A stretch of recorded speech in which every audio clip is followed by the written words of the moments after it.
Hello and welcome to Building Brand You, the show where we help you to accelerate your success, getting you more clients, more revenue, more business and more opportunities by unlocking your greatest asset, you.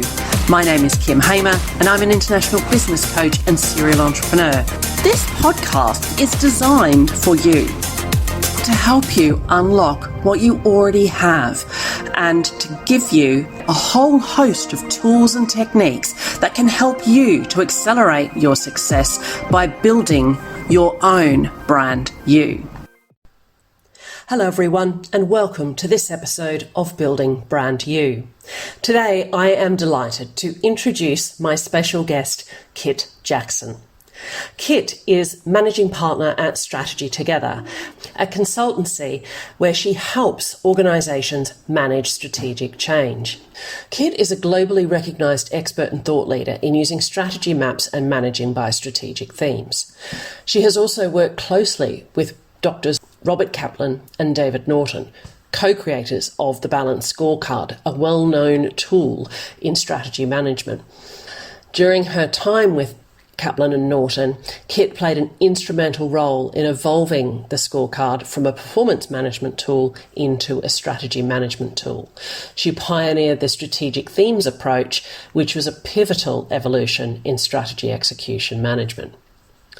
Kit is a founding member of Homeward Bound, an initiative reaching 1.8 million people, equipping women in STEM to shape and lead the future of our planet. With her reputation for bringing clarity and cohesion to leadership teams and accelerate time to results in organisations, Kit has also pioneered a personal strategy methodology and coaches personal strategy and practice. Here, she helps people to create clarity and congruence between their purpose and values, enabling them to make conscious choices in all aspects of their life. I hope you enjoy my conversation with Kit Jackson. Hello, Kit. How are you? I'm very well, thank you.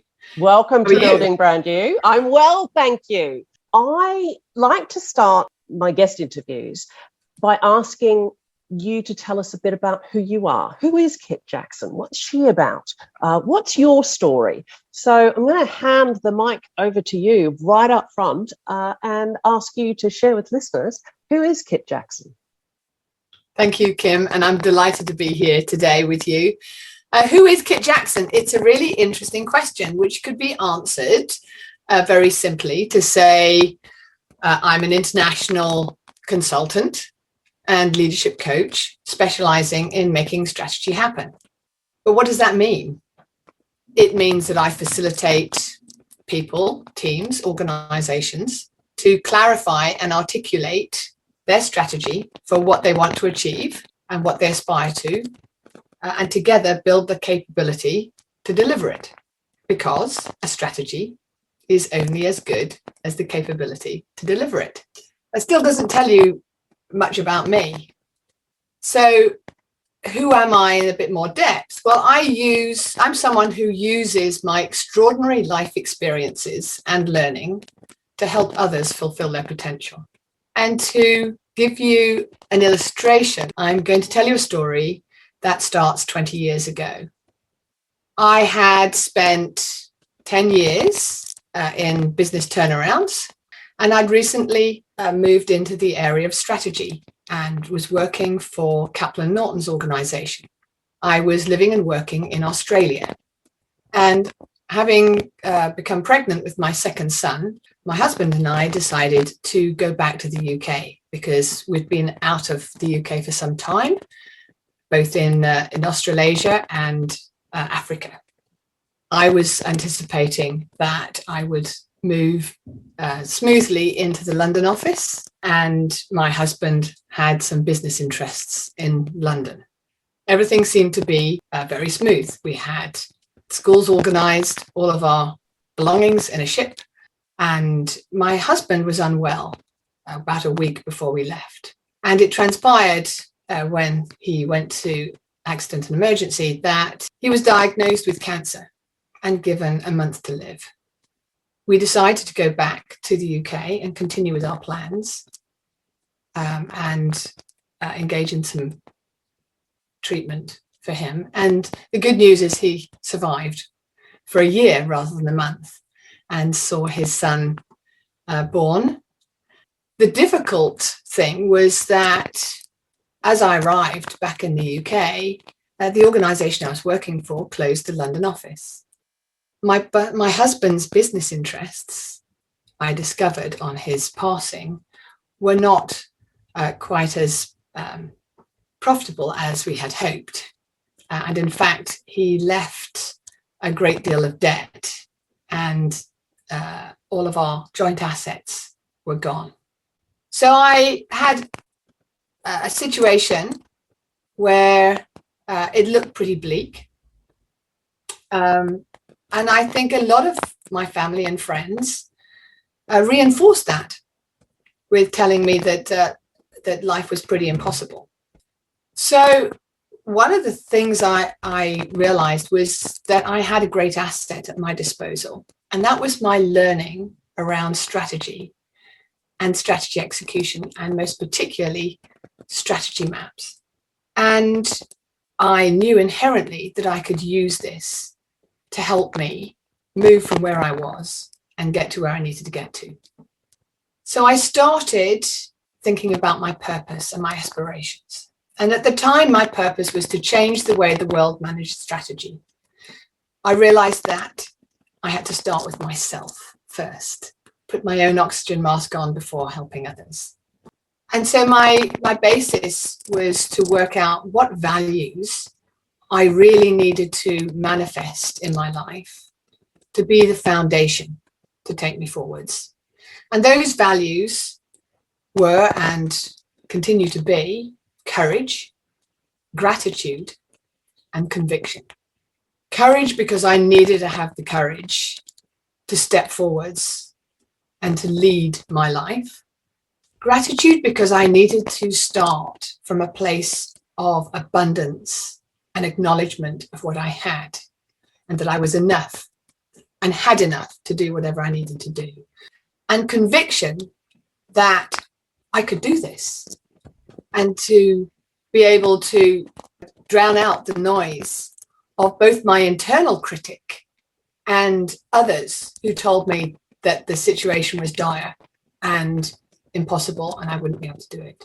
So starting with those values and then setting some aspirations around what I wanted to achieve, both in terms of what I wanted for my sons, where we were going to live, how they were going to be schooled, and the business that I was going to need to set up and the key characteristics.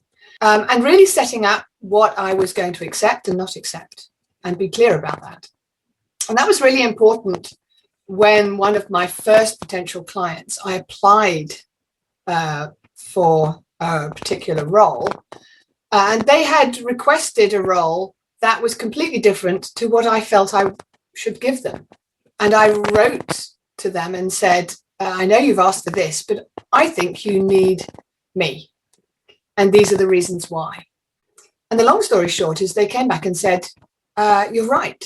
We do need you and we'd like to employ you. What would you like to do?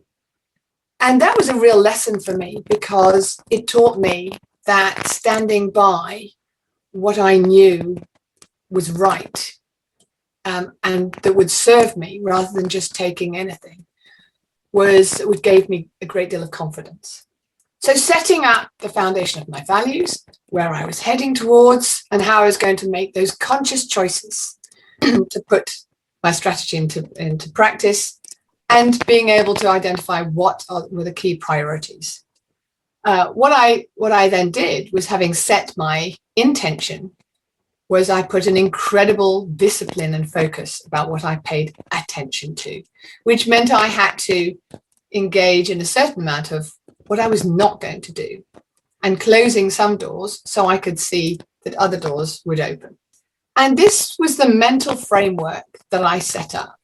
And the structure of that framework was a balance between me, myself, my relationships, most particularly with my children and my home, and the work that I was doing, and making sure that that was all congruent with my aspirations and the values, my values that I held dear. So this idea of having a personal framework was conceived out of necessity, but it wasn't born until 2016, when I gave birth to it as a methodology.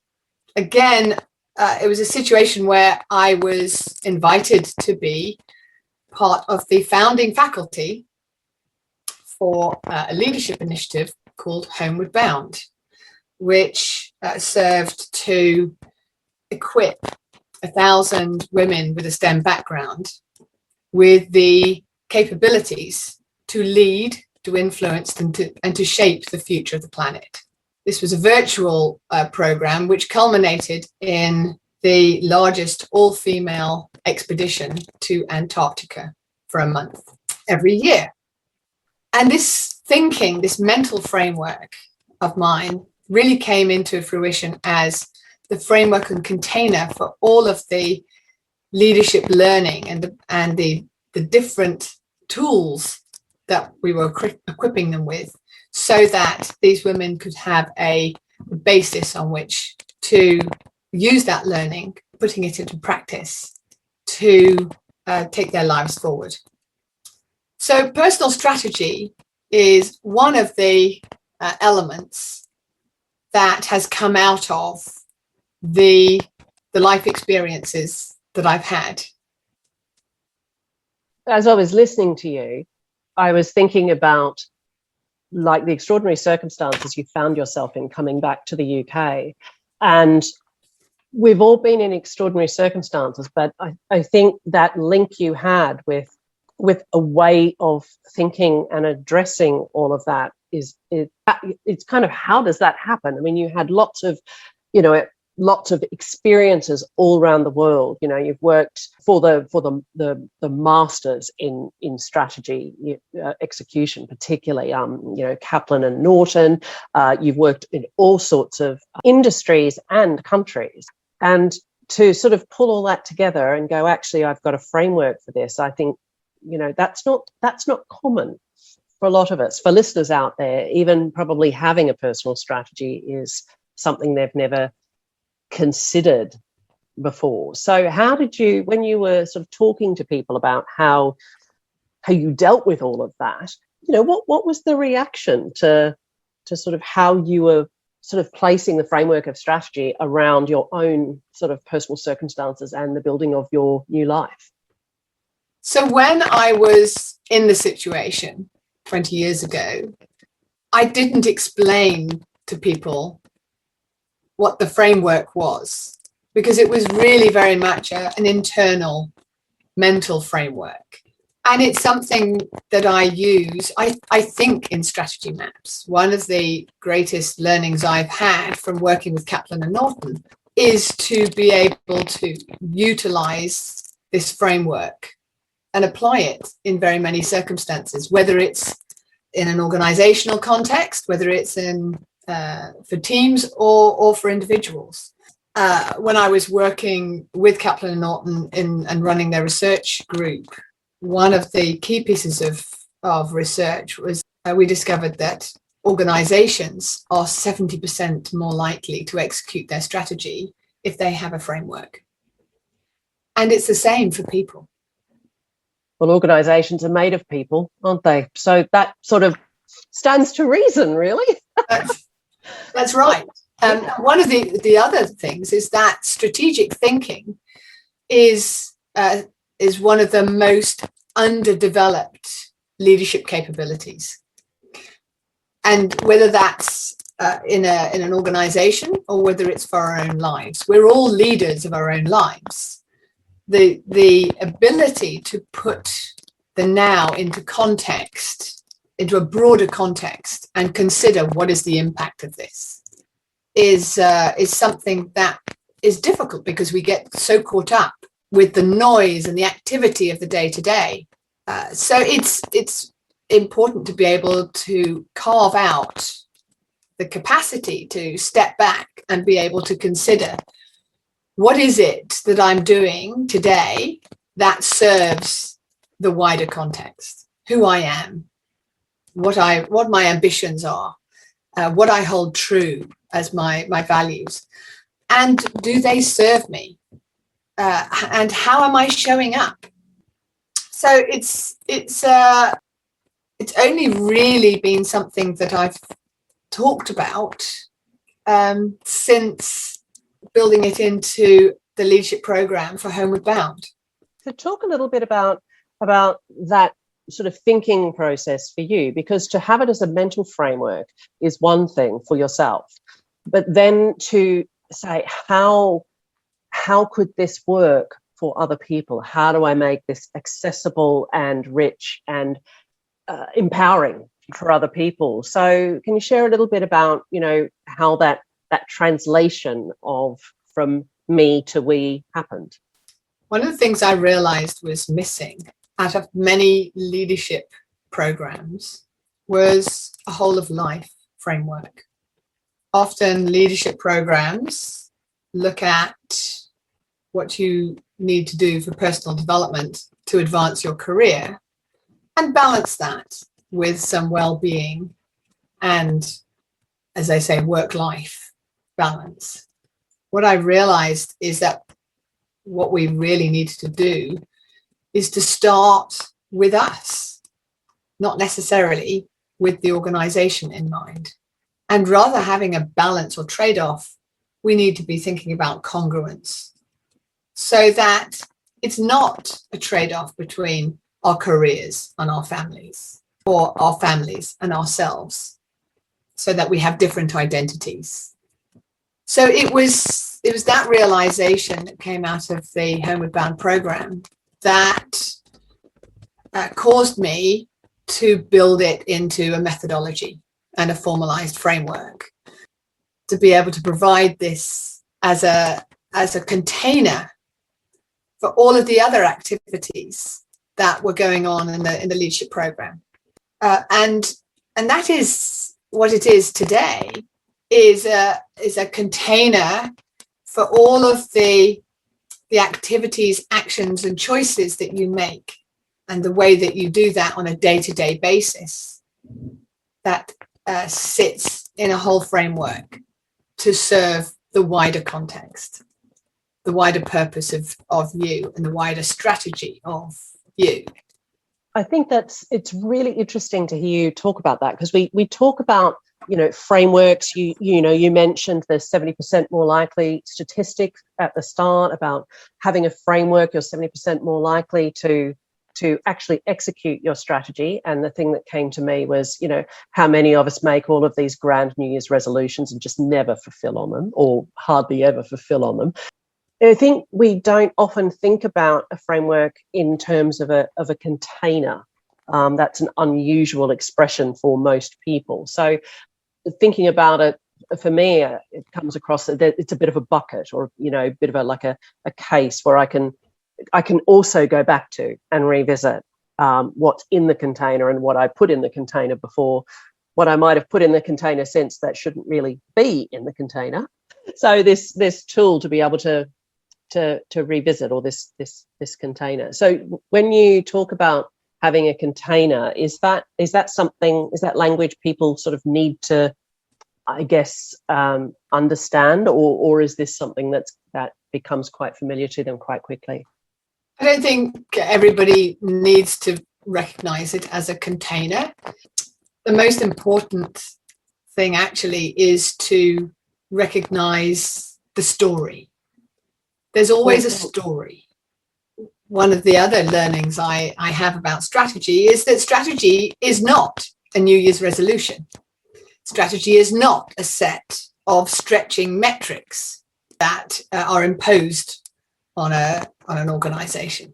Strategy is also not a daily action list.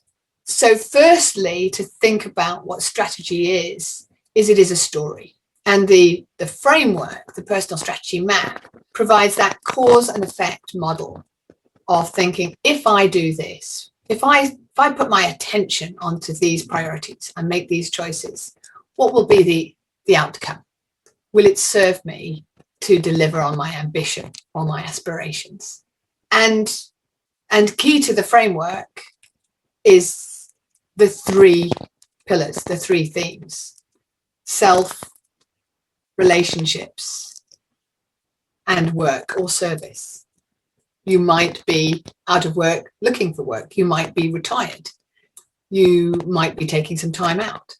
So it's what you are actually looking for in terms of whether it's work that you're paid for or work that you're not paid for, that it's a contribution.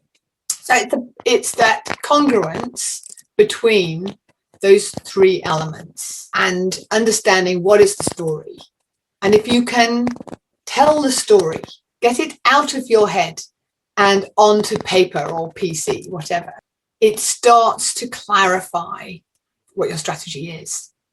And often being able to articulate it surfaces whether it's just one idea that's going around in your head, or whether it's an action list, or whether it's a jumble.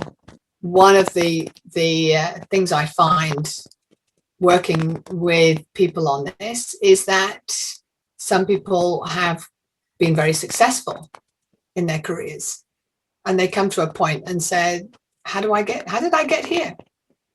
And is this where I want to be? I think at the moment, it's interesting. I read an article saying that 70% of us are currently reevaluating our jobs and our lives. For some of us, it's like Groundhog Day. Some of us, we want to change our lives. For some of us, it's really tough. There's been a great deal of disruption in relationships. So a lot of us are going through a period of transition and transformation at the moment. And to be able to recognize how the choices you make for yourself, your relationships, your family, and your work are all interrelated. And sometimes being able to be clear on what that relationship is, you can make better choices and decisions and look at it as a whole. It's utilizing that strategic thinking in your own life and to think about it in a wider context. Yeah, and we just so rarely do that, I think. And for some people in the pandemic, it's kind of like life has been changed for them. They were quite happy before, and the pandemic has kind of just thrown everything in the air. And I think you're right, people are reevaluating, that they're transitioning somewhere. Sometimes they don't know where. And we've all been, dealing with a whole new way of dealing with life that we never thought we'd have to do.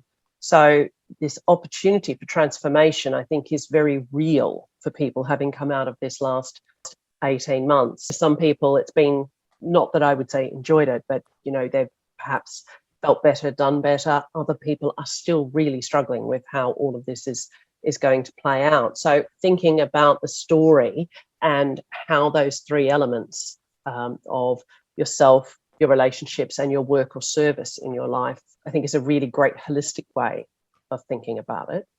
How does that, so you talked about values in your story, and we've just talked about these three pillars, I guess, in the story. How does all of that relate to purpose? Because that's a big word at the moment. People are looking for purpose and looking for perhaps meaning in their life. So how does, personal strategy support that, help that? How does it emerge? Not everybody can articulate their purpose, and it's really an uncovering and a development.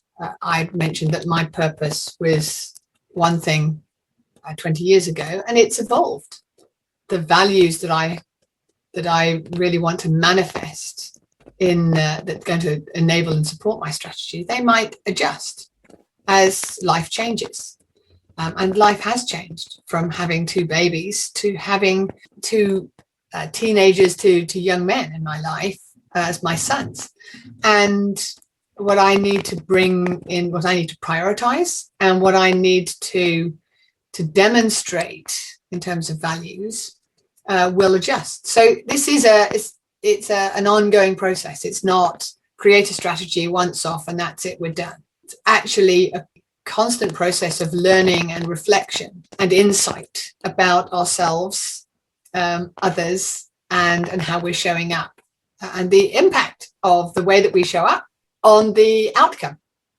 So how values and purpose sit together, they are very much at both the center and the circumference of the strategy, and exploring that is a key part of exploring the story.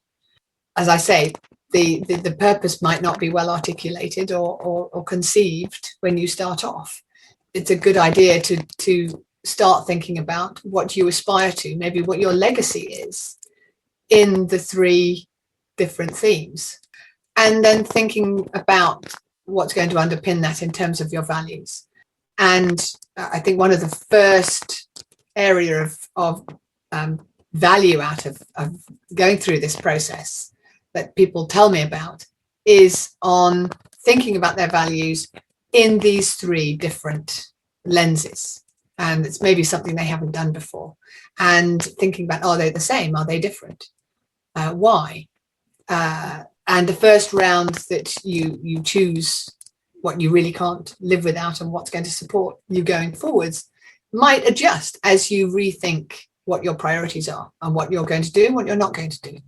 And also moving from maybe what might be expected of you in your different roles as to actually who you are. That's really key.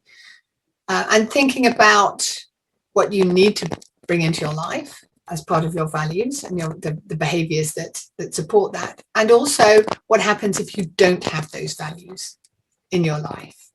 What impact does that have? And that can be a great basis to evaluate where you are today and whether it's serving you or not.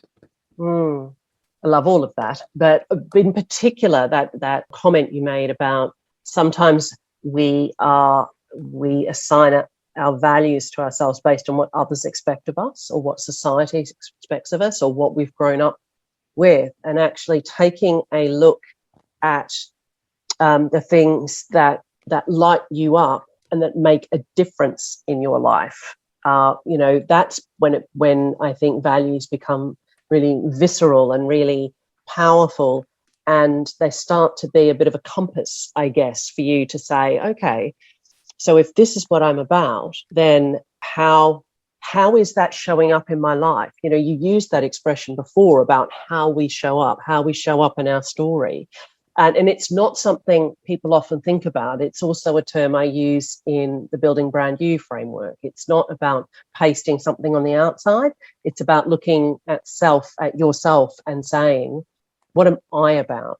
Who am I? And how do I unlock that? And how do I harness that and amplify that so that my brand Kim, or your brand Kit, becomes clear and congruent to others? So tell me a little bit about your work in helping how others show up. You mentioned Homeward Bound, and that must have been an extraordinary opportunity to work with, to apply your methodology and test it in anger with a whole group of people who were stepping up to say, oh, well, how am I going to show up in this world of climate change and STEM?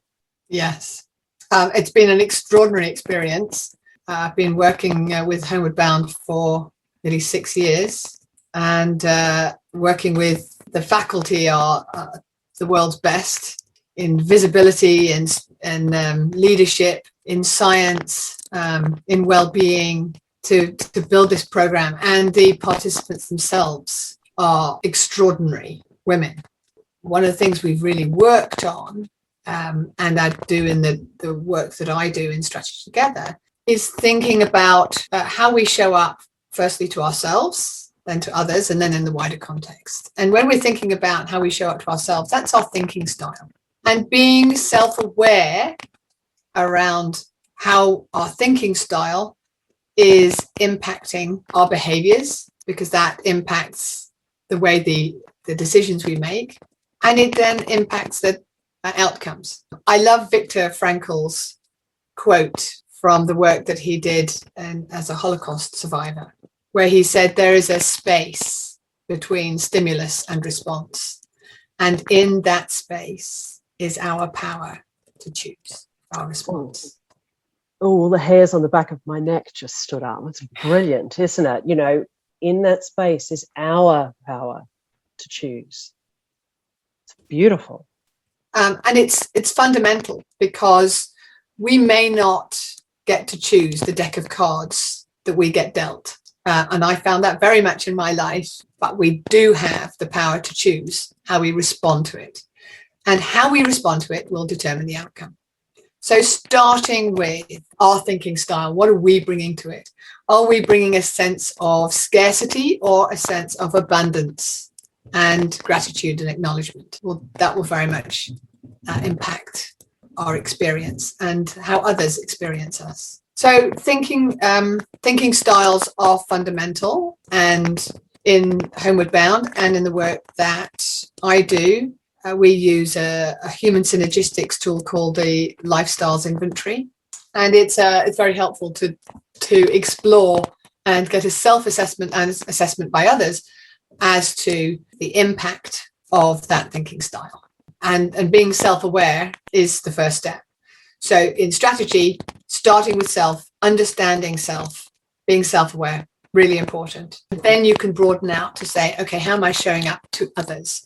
And how are others experiencing me? And what is my relationship with others? Are those relationships depleting or are they nourishing? Am I showing up in a way that is actually constructive, encouraging, supportive, achievement-oriented, collaborative?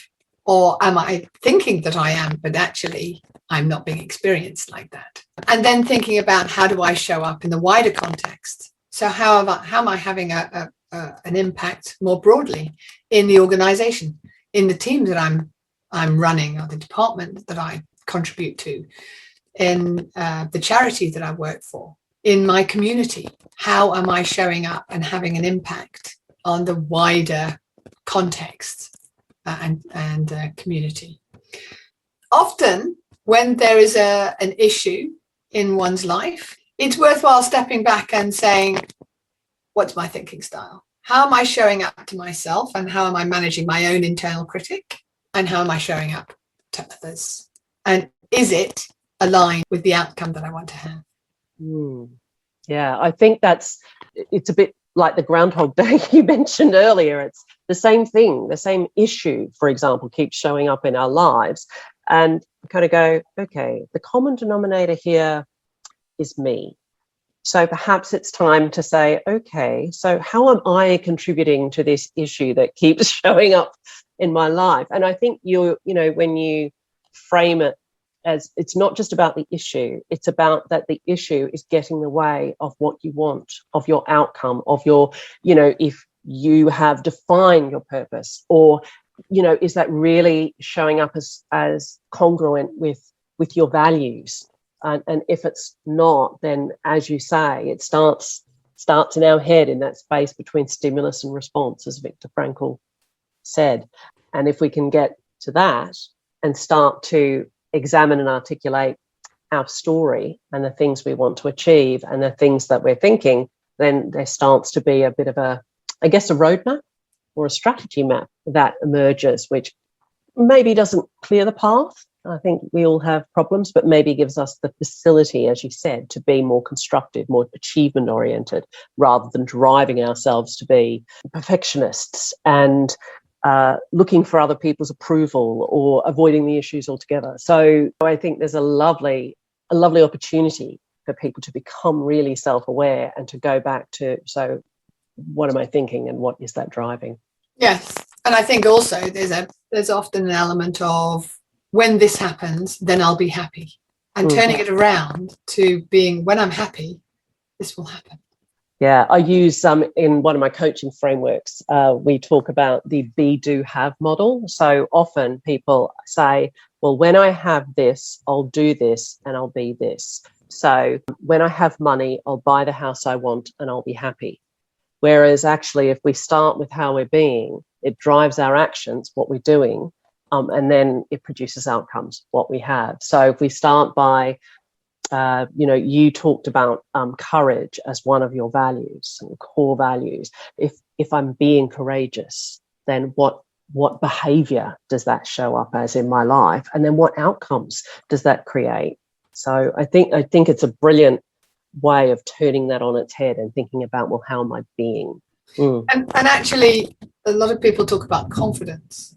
Mm. If I waited, when I was in that situation 20 years ago, if I'd waited till I was confident, I wouldn't have done the things I needed to do. So I needed to have courage. So courage over comfort, courage over confidence, in order to make those steps forward. It's such I think it's such a new and exciting area for people to think about. I think organizations have been talking about strategy for years and years and years, and you would know better than I how well that's gone. But this whole idea of applying they're really simple principles to our lives. I'm not saying they're easy, and having done a little bit of this work with you, sometimes it can be quite confronting, and the thing you think about yourself is not really you at all, and it's about thinking about, okay, well, that's not really how I show up. How do I need to shift that thinking so I can behave in a way that gets the outcome I'm looking for? So yeah, I just think there's so much opportunity for people to really bring themselves to the fore, and that's why I was really interested in sort of having you on Building Brand You, because this is probably a very different conversation from what people were expecting. But I think it lies at the heart of how we show up, of the Building Brand You philosophy. I think there's a lot that's alike about it. Yes, and then building it into plan so that you can practice it on a annual, quarterly, monthly, weekly, daily basis. Yes. Sometimes that's too much for people, and just starting with articulating the values, or just starting with realizing some choices they need to make, and accelerating that. There have been examples of people who have had significant transformations in their life from making a few key choices. However, as it is with strategy, it's not about just coming up with the ideas. It's about the hard stuff, is to regularly make sure that you're learning from it, you're adapting, and you are putting it into practice, and you're building that muscle and that discipline so that you can affect those changes. Yeah, perfect. Continuously learning and getting that insight. Yeah. And I know you're also, this segues very nicely, because I was going to ask you about what's coming up, in the personal strategy world for you and all of that sort of thing. And I know we just talked about building the discipline and building the muscle and using this as a real framework for life alongside the 3-6-9-12 planning methodology. So you've got some stuff coming up that you're launching in the next few months around personal strategy. So I'd love you to share with Building Brand You listeners a little bit about that. Well, the personal strategy methodology works so well for me, and it turns out it works incredibly well for the various organizations I'm working in, and the women in Homeward Bound. And so we're now broadening that out to a wider group, and we're able to offer this in a more formalized way. We're offering a refresher program for those people who've been through the strategy map already, and a personal strategy 3-6-9-12. For those who haven't and it's new to them, there is a step-by-step program to walk through building it and putting it into practice and developing the key elements of it. And then there's a subscription service to keep you honest, to keep your attention on where your intention is. And we're now doing that through the Strategy Together website, and I think there will be a link that Kim will provide so that you can register your interest Yeah, I mean, it's so exciting. Correct me if I'm wrong, but the program is actually online. Like it's kind of a self-paced program. So if you want to go hard at it and get it done in 4 weeks, fill your boots. But if you want to, your time is limited, or you need time to think about some of the things and take longer over them, you can do that. I think part of this situation we're in, and I hear it all the time, is that we're sort of almost like waiting for something to happen. It's a bit like the be, do, have model. It's kind of like we're waiting for something to happen before we do something and be something. But if we switch it around and say, I want to be courageous, I want to be forward thinking, I want to be empowered about my future, then don't wait to see what happens. There's an opportunity to find out more about what's possible. Obviously, the refresher, I presume, will be for a lot of the homeward bound participants who've been through the program, but you've also done some personal strategy outside homeward bound as well. So people have to have been through that process with you in order to qualify for the refresher. Is that? That's correct, yes. Yeah, cool. But yeah, I just think, we're coming out of a pandemic. As Kit said, we're in this time of transition and reevaluation and transformation. Why would you wait for the new year to start understanding your story? Why not start that process now and start to explore what that all looks like, so that, if you are a New Year's resolution type person, don't make a resolution, start the new year, get on the ground running. Today. Yeah, today, yes. So Kit's right. There is a link in the show notes where you can register your interest, get some more information about the personal strategy program and what's involved in getting yourself involved in that. Obviously, there's all the links to find Kit. If they were going to look for you, where would you like them to go? Which link would you like them to choose? Where would you like them to go? You can find me on LinkedIn, Kit Jackson at Strategy Together. Mm-hmm. You can find me on email, which is kit.jackson@strategytogether.com. And you can find us on the website, which is www.strategytogether.com. Perfect. So, Kit, in wrapping up, I like to ask guests to leave something with Building Brand New listeners. So we've talked about a lot of different things today. So what's the one piece of advice you'd love to leave for our Building Brand New listeners today? Well, I'd like to take us back to the beginning, where you asked me, who am I? And as this is about building brand new, it's a really good question. So in summary, who am I? I'm a mother, and that is probably one of my greatest achievements, to raise my two boys, my wonderful two boys. I am a strategy mapper extraordinaire, as recognized by my wonderful mentor, Bob Kaplan.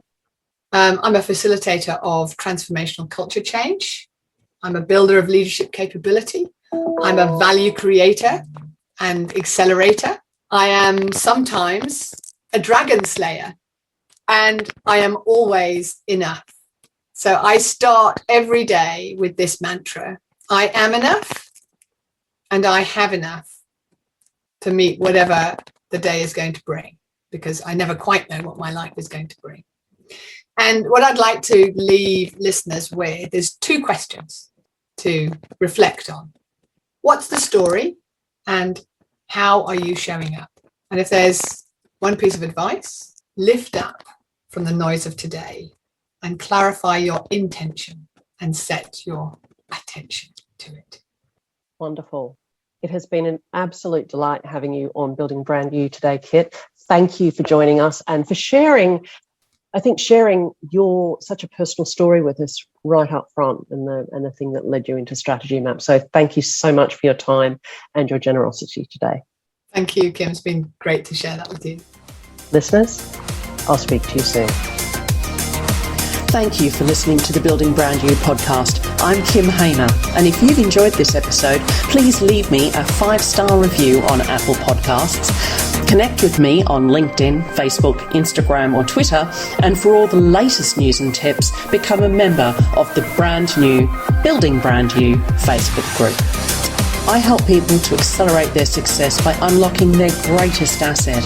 If you'd like to find out more, please book in for a free 20-minute coaching call at calendly.com/Kim Hamer/BBY chat. Accelerate your results by unlocking your greatest asset, you.